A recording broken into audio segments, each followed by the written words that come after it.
Aduh. Kedua, saya akan masukkan Iya, yang kedua nih. yang berkodam yang telah saya isi. Wih, ini gelang yang berkodam yang telah diisi nih ya. Ini udah ada isinya nih, isi siluman wortel nih ya. Sama siluman toge ya, toge pedes, asik.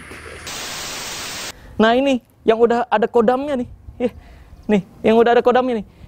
Set, wih, berdiri nggak tuh? Lihat, lihat, berdiri. Langsung aja.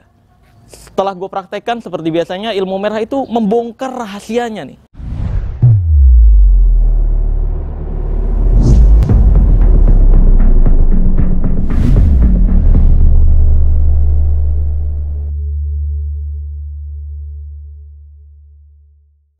Video kali ini gue akan kembali membongkar rahasia di balik ilmu yang katanya hitam dan ilmu yang katanya putih.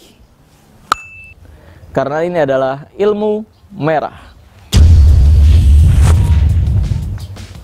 Bus. Pada ilmu merah kali ini gue akan membahas sebuah benda yang katanya berkodam. Wih, benda berkodam. Terus ada juga yang bilang inilah cara membedakan tasbih berkodam dan tasbih biasa. Waduh. Ini kan jatuhnya pembodohan ya. Bagi yang belum tahu nih, tasbih itu sebenarnya apa sih?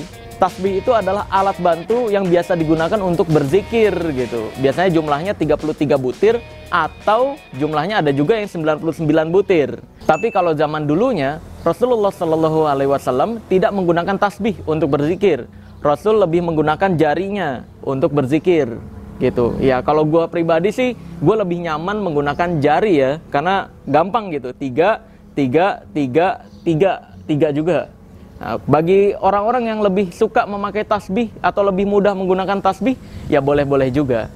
Tapi sayangnya, karena hal tersebut atau tasbih tersebut identik dengan agamis, nah ini mulai disalahgunakan nih sama dunia perdukunan. Ini mulailah diciptakan tasbih yang katanya bisa untuk kebal-kebalan. Wih, adalah tasbih yang berkodam, ini bisa untuk mendatangkan keberuntungan. Nah, ini kan jatuhnya pembodohan lagi ya. Ini pembodohan atau penipuan berkedok agama kalau kayak gini nih. Dan katanya tasbih yang berkodam itu bisa berdiri di atas air, dan tasbih yang biasa itu nyelam.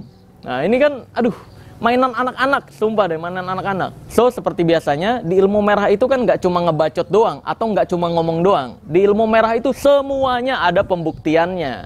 Maka dari itu, sebelum gue praktekkan dan bongkar rahasianya, kita lihat dulu nih, video-video yang ada di YouTube yang membahas tentang tasbih berdiri ini nih. Langsung aja kita tonton videonya. Video pertama, cara membedakan benda berkodam dan tidak berkodam. Waduh. Ini mainan anak-anak kok dibilang berkodam dan tidak berkodam sih. Parah, parah. Di tangan saya Iya. ada apa tuh? gelang. Ada 2 gelang. Siap. Oh, ini versinya gelang ya, bukan tasbih ya. Oke. Boleh. Bisa dilihat. Iya. Dan ada air murni. Oh, dibilangnya gelang ya itu ya. Nah, ini kayaknya padahal tasbih versi kecil nih. Yang saya tunjuk. Oke lah, gelang. Yang satu alami, karena memang yang satu agak berat, kalau yang alami ringan. Oke, katanya yang berkodam itu agak berat ya, asik. Yang ringan dari alam. Dan masuk ke air. Wih, antara yang berkodam dan tidak berkodam masuk air kayak gimana? Setelah saya memasukkan, kalau memang posisinya gelang tersebut jatuh, Ya. Turun ke bawah ya, setelah saya masukkan gelas ini, gelang tersebut bersandar dan jatuh. Oke. Artinya kosong. Tuh, kalau bersandar dan jatuh artinya kosong. Kalau astagfirullah, bismillah digunakan untuk pembodohan, ini gue nggak setuju sih. Artinya berkodam. Tuh. Kalau berdiri katanya artinya berkodam. Astagfirullahaladzim. Namun cukup sekali karena sifatnya tidak bagus. Oke. Nah, kita praktekkan yang tidak berkodam. Oke, ini yang tidak berkodam dulu guys. Seperti dipakai belum diisi. Wih, belum diisi. Dikira tahu belum diisi. Waduh. Ini pedes apa enggak tuh isinya tuh? Ya. Aduh, tuh ya kan, jatuh masuk ke dalam. Katanya ini belum diisi. Isi dong, siluman toge sama siluman wortel. Aduh. Ya, saya akan masukkan Iya, yang kedua nih. yang berkodam yang telah saya isi. Wih, ini gelangnya berkodam yang telah diisi nih ya. Ini udah ada isinya nih, isi siluman wortel nih ya. Sama siluman toge ya, toge pedes, asik. Wih, ya ditaruhnya pelan-pelan, iya. Nah, wih, berdiri nggak tuh? Bisa berdiri, asik. Cuma ditaruh air berdiri, guys. Perbedaannya. Ya. Nah, kalau gue mah dielus dulu baru berdiri sih ya. Ini akan Kalau ini ditaruh air doang berdiri ya. Aduh. Tuh, berdiri tegak, katanya berkodam. Berkodam, kodam. Wih, diangkat lagi. Wih, ditaruh tisu ya. Oke. Aduh, batuk Pak Haji. Ya udahlah, kurang lebih kayak gitu ya videonya. Katanya itu cara membedakan tasbih yang berkodam dan tidak. Waduh, ini jatuhnya pembodohan ya. Ini mainan anak-anak dibilangnya berkodam, astaga. Video berikutnya ini judulnya tasbih bisa berdiri sendiri nih. Kita tonton, ini nggak ada omongannya sih. Tuh, kayak tasbih dilepas, wah, dia bisa berdiri sendiri. Wah, ini tasbihnya jomblo nih ya. Aduh, kasihan banget tasbih ini ya. Berdiri sendiri, aduh. Berdiri berdua dong, ya kan? Biar nggak kesepian tuh tasbih, kasihan banget. Aduh, ya, tuh berdiri di air, ditaruh di ember, oke. Siap. Ya nggak ada penjelasan apa-apa sih, ini kayak, nih gue punya tasbih berdiri doang gitu sih. Ini nggak dibilang berkodam lah dan sebagainya ya. Ya masih oke lah. Ya, kalau video-video yang kayak gitu masih oke lah. Kayak, nih gue punya benda unik nih, bisa berdiri. Masih oke, nggak ada pembodohannya di sana, nggak dibilang ini ada jinnya, waduh, nggak ada unsur omong kosong atau unsur halunya ya. Jadi itu masih ya oke lah untuk menunjukkan gue punya benda unik. Jadi oke, seperti biasanya karena di ilmu merah ini nggak cuma mengomentari atau ngomong doang, di ilmu merah itu semuanya full pembuktian. Langsung aja gue akan praktekkan plus bongkar rahasianya. Check this out. Bus. Oke, di sini langsung aja gue akan praktekkan dulu seperti tadi ya, seperti biasa. Di ilmu merah tuh pasti ada buktinya. Kita praktekin dulu. Sini gue udah punya tasbihnya, 2 ya. Nih, boleh dilihat kamera. Oke, jelas. Nah, ini gue akan bilang kayak tadi ya. Yang satu nih berkodam nih, asik. Yang satu nih nggak berkodam nih, dari alam nih. Ya, yang satu ini ya. Ini udah saya isi kodam ini nih, kodam siluman tahu isi ya. Siluman tahu isi ya. Nih, langsung aja. Oh ya, acting dulu dong biar kayak dukun-dukun berkedok agama ya, atau dukun-dukun berkedok budaya ya. Ini pengisian kodam nih. Ush, nih.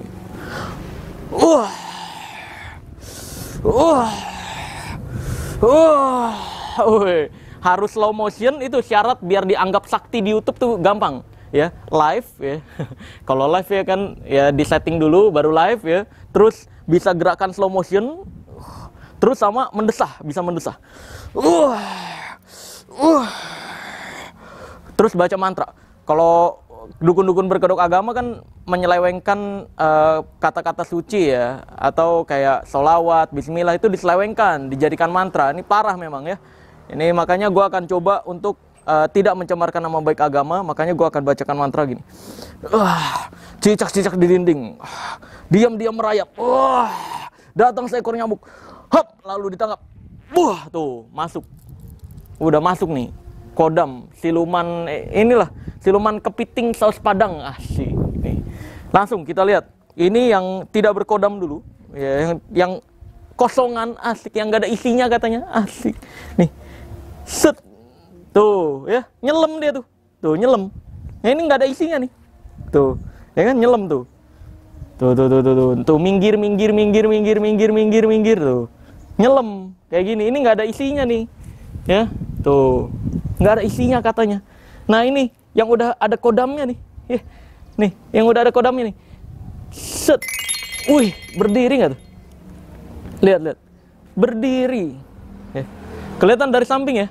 Dari atas dong. Lihat dong. Berdiri. Asik. Berdiri. Nah, mungkin ada yang bilang nanti, wah itu kan gede tuh, tadi di video tuh yang kecil, itu nggak sama tuh. Wih. Tenang aja. Di sini gue juga punya yang kecilnya nih. Gue samain persis kayak di video nih. Nih, ini dua-duanya udah gue isi nih. Ya, ini gue udah isi kodam siluman gurame asam manis ya. Siluman gurame asam manis. Ya, ini dua-duanya udah sama nih, siluman gurame asam manis. Oh, kalau ini siluman Doraemon. Jadi ini buyutnya Doraemon tuh gue masukin ke sini nih. Wih. Nih, gue diri nih. Klik. Tuh, ya kan? Berdiri nih. Ya. Boleh lihat lebih dekat, berdiri dia. Nggak jatuh.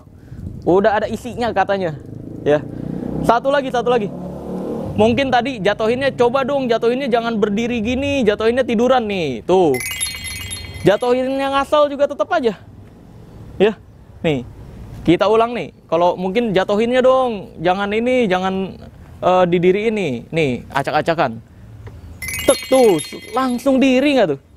Yang kecil, aduh basah dah tuh tangan gue. Nih, gue tidurin, set, tuh tapi tetap berdiri, ya, tetap berdiri karena katanya ada isinya nih, asik. Begini doang kok dipercaya, katanya ini hal goib ya. Hal-hal seperti ini bukan hal goib, ini mainan anak-anak namanya. Mainan anak-anak. Langsung aja. Setelah gue praktekkan seperti biasanya, ilmu merah itu membongkar rahasianya nih. Ya, agar masyarakat Indonesia tidak lagi dibodoh-bodohi dengan hal-hal yang semacam ini. Agar masyarakat Indonesia tidak lagi membeli tasbih. Harganya 5 juta, 10 juta. Itu kan penipuan masuknya. Ya, maka dari itu nih, ya langsung aja gue bongkar. Di sini gue udah punya gunting. Ya, sebenarnya rahasianya adalah nih lihat sini. Kalau kamu lihat ini semuanya kayu nih, tasbih ini nih, semuanya kayu, tapi di sini ada satu yang pemberat. Nih, kalau kamu tahu timah pemberat yang kayak buat mancing, nah ini ada satu nih, sehingga dia memberatkan kayu-kayu yang lain dan berdiri seperti ini. Sedangkan yang bagian atasnya, boleh? Bagian atasnya ini bahannya seperti pelampung. Tuh. Kayak pelampung gitu. Makanya ketika ini pemberat ini nih di bawah bertemu dengan pelampung ini, maka dia berdiri. Ya. Jadi kalau dibilang ada isi kodamnya ya mungkin ini ya, pemberat tuh disebut kodam ya. Waduh. Aneh nih, kok ada aja yang percaya hal-hal bodoh yang kayak ginian doang nih. Mainan anak-anak parah. Ya. Nah, ini karena buat koleksi gue jadi gue nggak gunting ya. Ini buat koleksi soalnya. Nah, yang kita gunting yang kecilnya aja nih. Karena ada 2. Nih, ini juga sama. Boleh lihat. Ini bahan di tengahnya, ini ada pemberatnya. Seperti timah untuk mancing. Dan ini sama, bahan pelampung. Jadi mirip tasbih ini. Ya. Ini bisa, ya ada yang dibuat kayak tadi, gelang. Ada juga yang dibuat kayak tasbih gini. Ya, padahal kelihatannya sih nyamar ya kalau dilihat sekilas. Tapi kalau dilihat banget ini pemberat tuh. Beda dengan kayu-kayu lainnya. Langsung aja kita uji coba nih. Kita gunting pemberatnya. Ini akan ngapung nih harusnya. Yuk. Nih ya, pemberatnya ini nih pemberatnya. Kita gunting. Aduh. Nah, copot tuh. Ya udah yang lain aja nih. Ya, nih lihat. Kita ceburin. Pasti ada satu yang ada satu yang nyelam. Yang lainnya ngambang. Yang lainnya kayu, satu tuh pemberat. Kelihatan nggak pemberatnya di bawah? Kelihatan? Kelihatan ya? Hah? Boleh lihat tuh. Di atas. Ada satu yang nyelam tuh. Kelihatan? Ada satu titik tuh ya. Itu yang nyelam, itu pemberatnya. Nah, makanya ketika ini dilepas, tuh, pemberatnya itu di posisi bawah dan yang lainnya ngapung. Ya, rahasianya gitu doang, pakai pemberat alat pancing doang. Ya, dibilangnya berkodam. Nah, ini kan parah nih. Ya, karena ini doang rahasianya nih, pakai pemberat. Parah. Nih, boleh lihat sini. Nih. Mungkin tadi kurang kelihatan. Nih, pemberatnya kalau dicelupin tuh. Cuma satu doang yang nyelam, ya. Oke? Udah cukup ngerti ya. Jadi tasbih berdiri itu bukan tanda ada kodamnya, bukan tanda ada jinnya, bukan tanda udah diisi dan sebagainya, bukan. Kalau ada yang bilang kayak gitu itu pembodohan atau penipuan, atau bisa juga dia korban dari penipuan, ya. Maka dari itu, ya udah, mungkin begitu aja video kali ini. Gua rasa udah cukup jelas penjelasan tentang tasbih yang katanya berkodam, ya, atau tasbih yang katanya berisi. Gua akan tutup video ini dengan tagline ilmu merah. Jadilah lebih pintar daripada orang pintar, jadilah lebih normal dari paranormal, dan jadilah lebih natural dari ahli supranatural. Bye-bye.